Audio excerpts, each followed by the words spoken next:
Assalamualaikum warahmatullahi wabarakatuh. Assalatu wassalamu ala asrofil anbiya wal mursalin wa ala alihi wa sahbihi ajma'in amma ba'du. Allahumma sholli ala sayyidina Muhammad wa ala ali sayyidina Muhammad. Kali ini saya akan membahas masalah pesulap merah dan kusam suden yang saat ini belum kunjung selesai dan belum ada titik temunya, mereka saling adu pendapatnya masing-masing.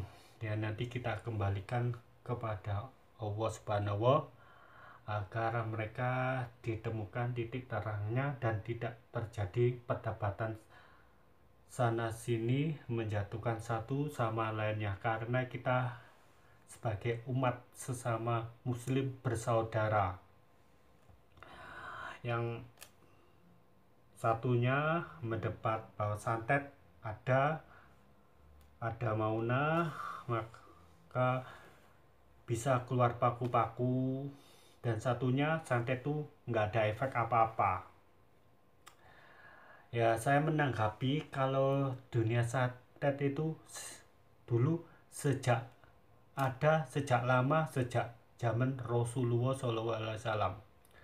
Dulu ketika itu Rasulullah juga mengalami sihir. Dia disihir oleh orang Yahudi namanya Lubabil bin Aksam.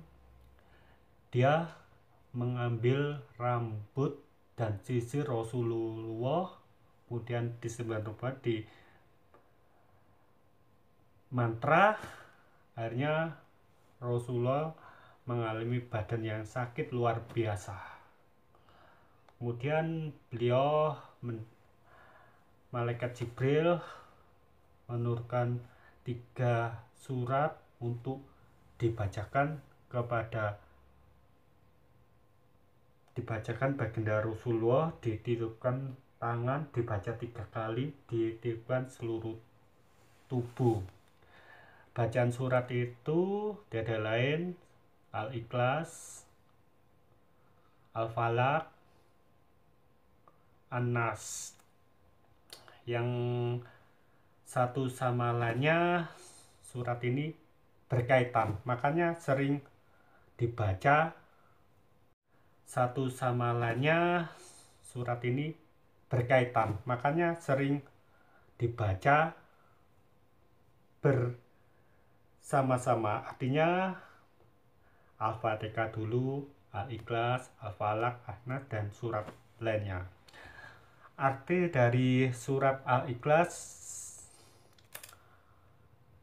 Allah tempatnya memohon, dia tidak beranak dan tidak dilahirkan, tak seorang pun sama dengan dia. Kemudian Al-Falaq juga artinya aku memohon kepada Allah dari kejahatan makhluknya, dari tukang sihir dan orang-orang yang dengki, dari hasutnya. Kemudian yang kemarin An-Nas, alladzi yuwaswisu fi sudurin nas minal jinnati wan nas. Artinya yang membisikkan kejahatan ke dalam dada manusia dari jin dan setan. Tapi beda arti dari surat Az-Zariyat ayat 58 yang berbunyi Nas. Yang tadi berbeda artinya dengan surat Az-Zariyat 56 yang berbunyi wa ma khalaqtul jinna wal insa illa liya'budun, yang artinya aku tidak menciptakan jin dan manusia melainkan agar mereka beribadah kepadaku. Wajar ya seorang ulama atau seorang mubaligh kadang-kadang keliru. Mungkin waktu itu Ya gimana kalau kita ditanya, kita nggak persiapkan, ya mungkin artinya namanya orang kilap, kita wajib menegur, bukan menjatuhkan bahwa kamu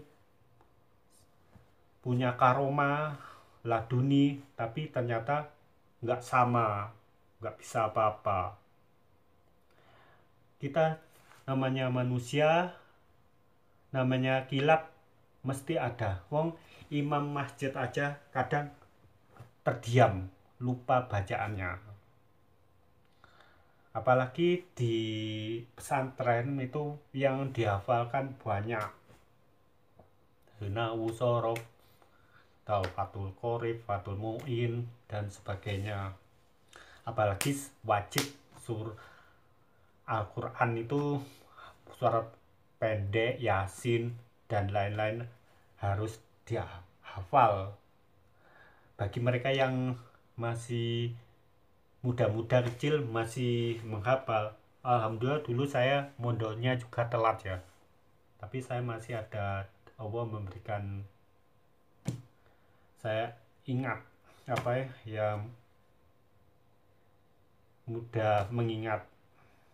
Saya sih nggak bisa berdakwah ya, saya soalnya bukan jurusannya dakwah.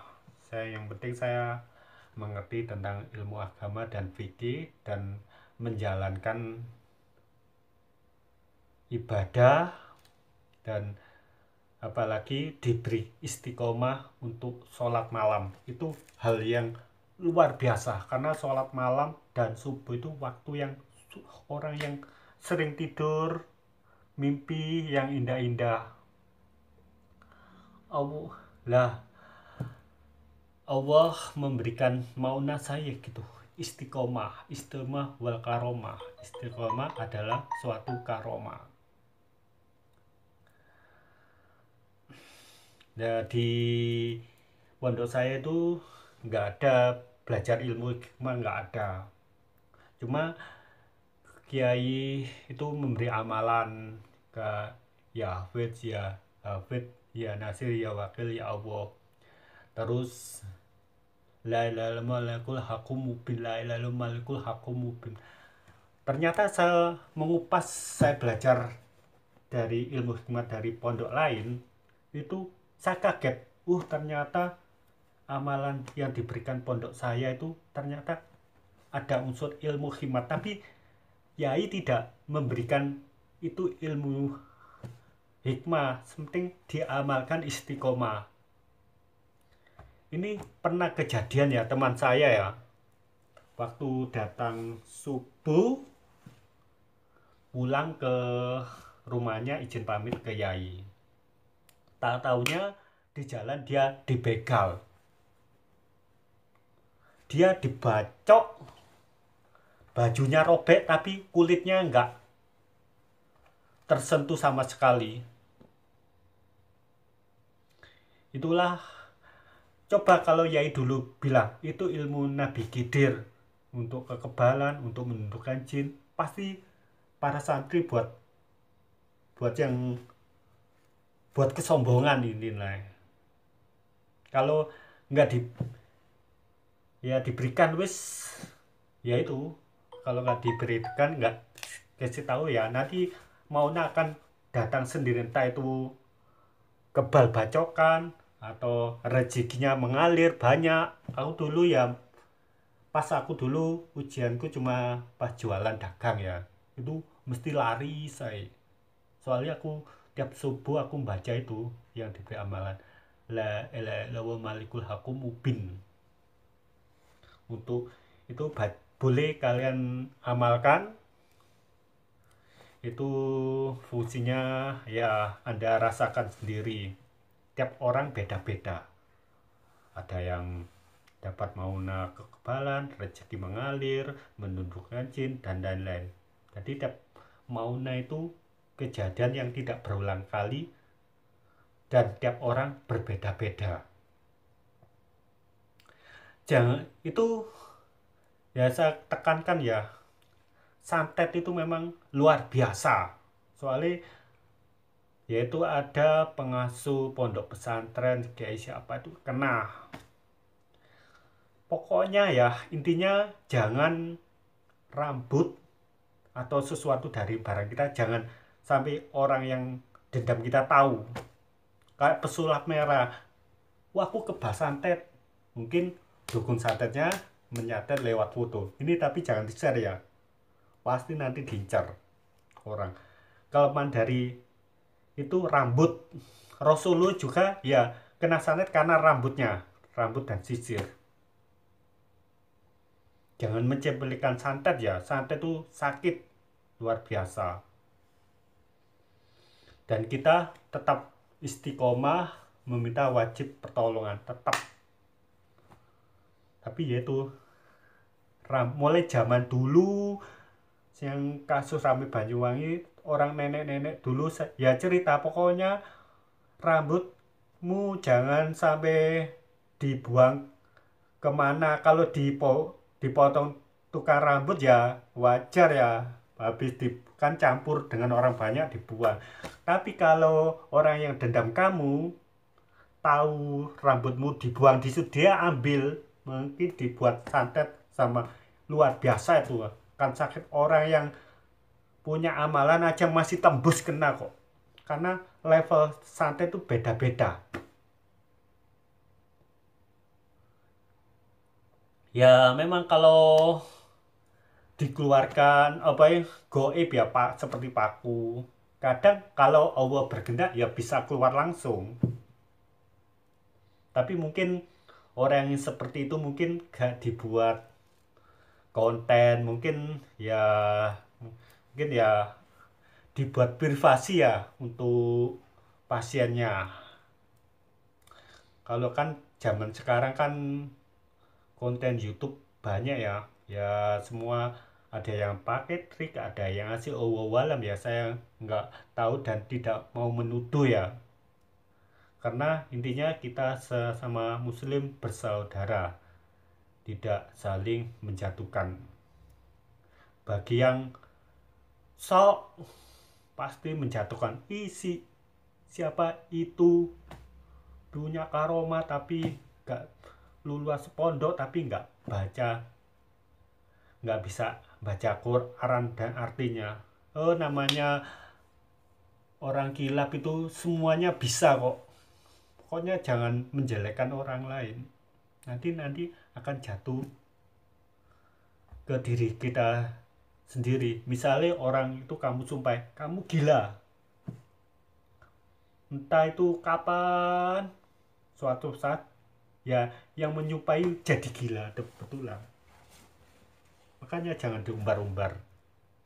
Kalau saling mengingatkan kan ya wajar lah bila salah, tapi jangan saling merasa paling benar sendiri. Kelak semua perbuatan kita nanti akan dipertanggungjawabkan di akhirat kelak.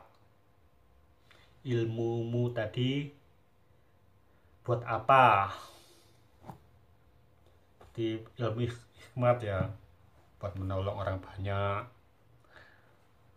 Kalau buat menyakiti ya saya nggak tahu, mungkin akan mengenai diri kita sendiri.